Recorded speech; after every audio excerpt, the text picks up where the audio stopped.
My name is Leslie Heyison, and I'm one of the oral historians at the Jewish Historical Society of Fairfield County in Stamford, Connecticut. Today, I will be talking to Larry Ginsberg, one of JHS's founders, about the early days of the Jewish Historical Society, how it came to be, why it was important to establish a Jewish Historical Society, and the impact it has had on the community. JHS was started in 1983 by a group of Stamford residents. Its mission, both then and today, was to collect, preserve, research, record, exhibit, and publish the story of the settlement of the Jews in the Stamford area from colonial times to the present. Good afternoon, Larry. Good afternoon, Leslie. Good to see you. And you. So maybe we can just start. If you could tell me a little bit about yourself, where you grew up, a little bit about your family, what you did or do for a living, and a little bit about your life now. Okay. Well, I was born in Providence, Rhode Island in 1951.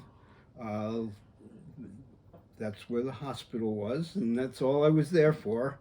Lived in North Attleboro, Massachusetts, a bustling Jewish metropolis of either 3, 4, or 5 families, depending on the year, when I lived there. Now, supposedly, it has over 100 Jewish families. Who knew? Yeah. Parents met after World War II. Mom lived in North Attleboro. Her parents ran a men's haberdashery store.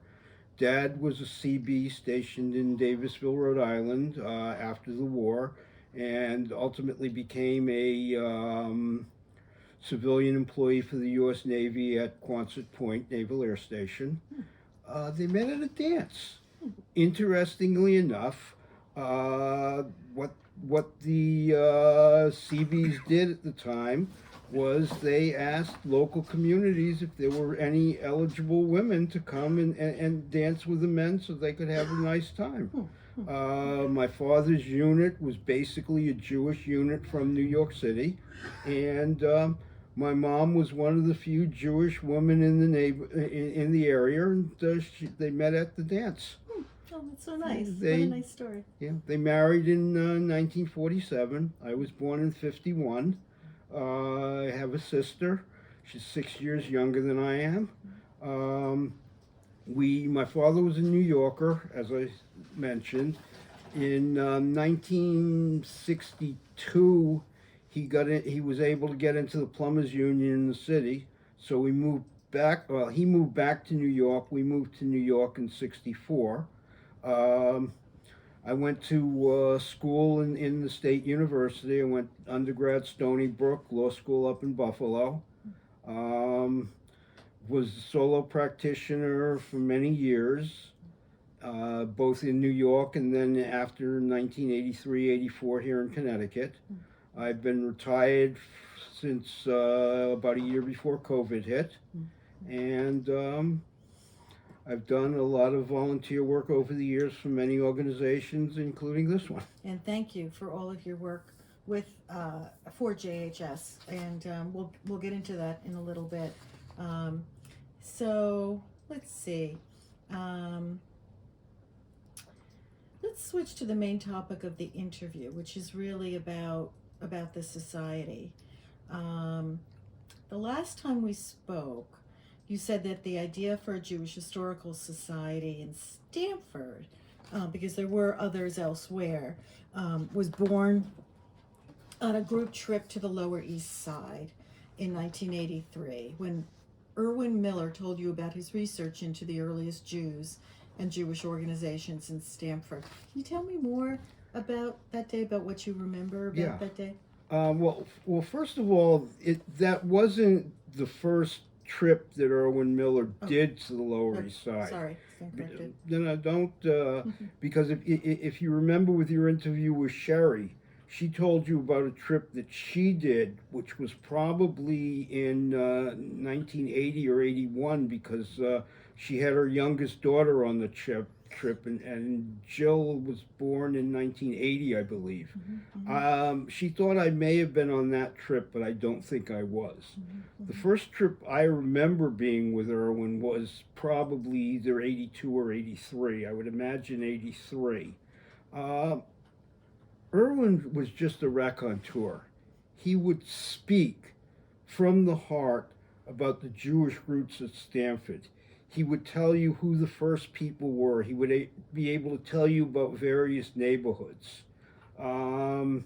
He was involved with the Pacific Street exhibit that Sherry mentioned in her interview with you. Pacific Street was where the Jews lived, or one of the areas where the early Jews lived in town. But it was more than that. Irwin did not just live in the past. He was dynamic. He wanted something, and we had discussed it, and I don't know if it was the first time or not, but it was the first time I was involved in it. But we discussed doing projects about Stanford. What is our history? What is our Jewish history? Why do we matter? And that's basically the way it started. Ultimately, somebody, and it might have been either Rhonda or I, or it might have been someone else on the trip, said, "Well, why don't we start our own society?"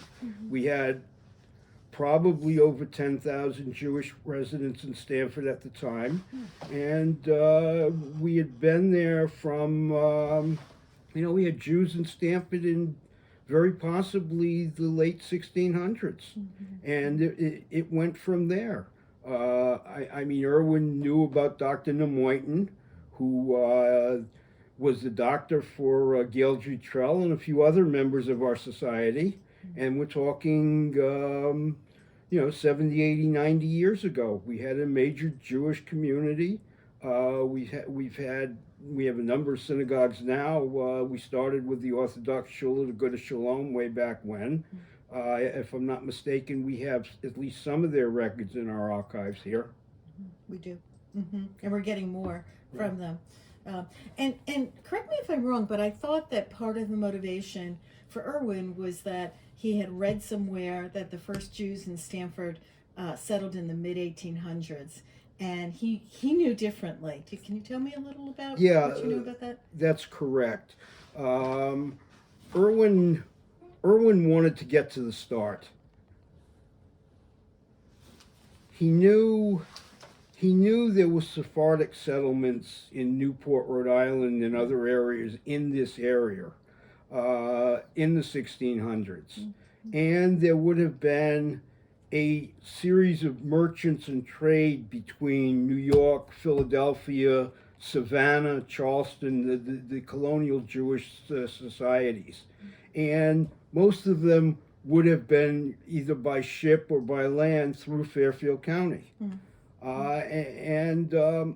Irwin did his research and found out that at points in the 1700s, the 18th century, there were Jewish merchants who arrived in Stanford, maybe as peddlers, maybe as traders, and ultimately some established roots. And Irwin was a man with a mission in those days. He wanted to know everything about early colonial Stanford. He wanted to know what we did during the Revolution, what the Jews did during the Revolution. When he used to take us on the trips to the Lower East Side, he would tell us about the families, the Franks and the Delanceys and the Castros. There were a lot of there were many Sephardic families in those days, probably more than the Ashkenazim, but the Ashkenazim came in through Charleston and Savannah and went north. Yeah, okay, all right, good. Well, thank you for describing that. Let's see. Why did you decide to get involved with the formation of a Jewish Historical Society? Why did it matter? Well, it mattered because a statement that the philosopher Santayana once said, those who don't know their history are doomed to live through it again. And I know that's not a direct quote, but it was something. We moved to Stanford in 1979, Rhonda and I. We wanted to get involved with the community. We wanted to know about our roots. It was important. Rhonda being more religious than I am, but also Rhonda's family has been in this country from the 1790s. They were from they were an Ashkenazic Jews at a time when most Jews in Charleston, South Carolina, were Sephardic, but that's where they lived. And another interesting thing is one of our stops on, I don't remember if it was on this occasion, but on some of Irwin's trips to the Lower East Side was the Tenant Museum. And we had a program on the Tenant Museum probably just before COVID, so 4 or 5 years ago. And it turns out that aside from that, Rhonda's grandparents lived in that tenement. Oh boy, you should interview her as well. Oh, you should. There was a list, and on that list there was little Charles Lewis Jacobs, Rhonda's young, probably 10-year-old grandfather at that point. Wow, pretty cool. Yeah, thank you for explaining that. So what have you done for the society over the years? I know I have some idea, but if you could tell our audience here just some of the different roles that you've played over the years, very important roles. I was the first vice president and general counsel. So what I did was I drafted the original bylaws and the certificate of incorporation, which were incorporated sometime in 1984. One of the major things I did, it was one of my pet statements, is that history begins today. So as soon as we made the decision and formalized ourselves, I took it upon myself to call every Jewish organization in Stanford sometime in 1984 and ask them to put us on their mailing list. Some of them hemmed and hawed. Most of them were very gracious and did it right away. They asked us. They asked me who we were, and I explained. And at that point, we had a speakers bureau. Irwin was the speaker most demand, but some of us also spoke about the history of Stanford. I know I spoke a few times. I believe I did it to the B'nai B'rith organization that was in existence at that point, which at a later time I became president thereof. Okay. I was always involved in the legal work, preparing documents, and then at some point I went off the board based on the fact of attrition or whatever. I was called back a number of times to revamp the bylaws. Good legal thing to do. Yeah. Then I was elected back on the board about 8 years ago. It was during the I reconnected during the 30th or 35th anniversary through Maggie Levy, whose husband Bernie and I played on the same JCC softball team for many years in the late 1970s, or probably just the early 1980s, because I moved here in November '79, so I would have missed that season. Okay. But knew a lot of people, and it was interesting. And as I said, Irwin was a raconteur. He talked, and people listened. He made history palatable. And I was always interested in history, and it was important to realize what was happening here in Stanford in those days, and ultimately our expansions to Fairfield County. At the time, I was a New York State Mason out of New York. I wanted to become a Connecticut Mason when we moved up here. Stanford had two lodges at the time. Union Lodge, which still exists and was a Revolutionary War lodge, and Commonwealth Roosevelt Lodge. Union Lodge was old school, biased. Roosevelt Lodge was a Jewish lodge, so Masons could actually be, Jews could actually be Masons in Stamford. I never knew there was a Jewish There lodge, was, Masons Lodge. and it merged it with Commonwealth. And Commonwealth Roosevelt, when I was in it, merged back to Union, so I was a member of Union for a while. And what I'm trying, one of the things I'm trying to do at this point is to work with the Masons and try to get the records for Roosevelt Lodge in our archives. Great, fantastic. That's really yeah, and that's really our raison d'etre, to try to really collect all of those historical documents. You know, some of which you can see in the background, some books you see in the background, but our collection is so extensive, and you know, it's just a wonderful research facility. And we're digitizing our archives as well, or the information in our archives, so people can do research here. But let me move on. So can you, and take a minute or two, can you think of any notable moments aside from the founding, and going down to the Lower East Side and visiting the tenements, or special memories that you have about JHS over the years? My memories are more the people than anything else who were involved in.